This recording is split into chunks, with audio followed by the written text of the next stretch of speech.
हमारे खुदावन यस्सु की अंजील मुकद्दस मत्ती के मुताबिक उसका 19वां बाब 13 से 15 आयत तक। एक दिन लोग बच्चों को यस्सु के पास लाए ताकि वो उन पर हाथ रखे और दुआ करे, लेकिन शागिर्दों ने उन्हें झिड़का।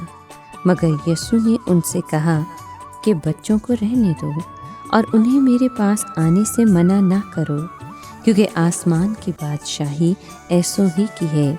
और वो उन पर हाथ रख कर वहाँ से रवाना हुआ।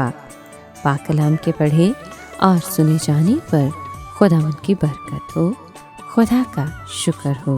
अजीज दोस्तों, आज के कलाम में हमने सुना कि कुछ लोग अपने नन्हे बच्चों को यीशु के पास लाए, लेकिन जब शागिर्दों ने ये देखा तो वो उनको डांटने लगे, क्योंकि उनका ख्याल था कि बच्चे यीशु मसीह को परेशान करेंगे।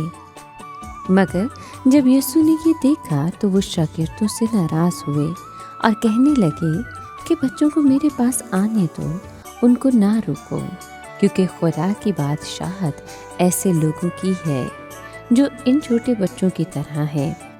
और उन्होंने कहा कि मैं तुमसे सच कहता हूँ कि जो शख्स खुदा की बादशाही को इस तरह कबूल नहीं करता जिस तरह छोटे बच्चे किसी चीज़ को कबूल करते हैं, वो इसमें दाखिल नहीं होगा। ये कितना अच्छा सबक था। खुदा की बादशाहत में दाखिल होने के लिए यीशु के पैरोकारों को बच्चों की तरह होना चाहिए, जो खाकसार होते हैं और सिखाई गई बातों को खुशी से कबूल करते हैं। इसके बाद यीशु ने बच्चों को बाहों में लिया और उन्हें दुआ दी, जिससे जाहिर हो गया कि वो बच्चों से कितना प्यार करता था।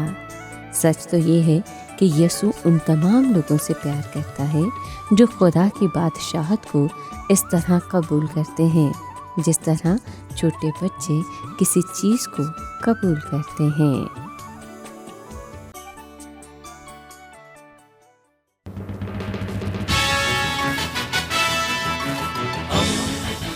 दोस्ती का पैगंबर, रेडियो वेरितास एशिया।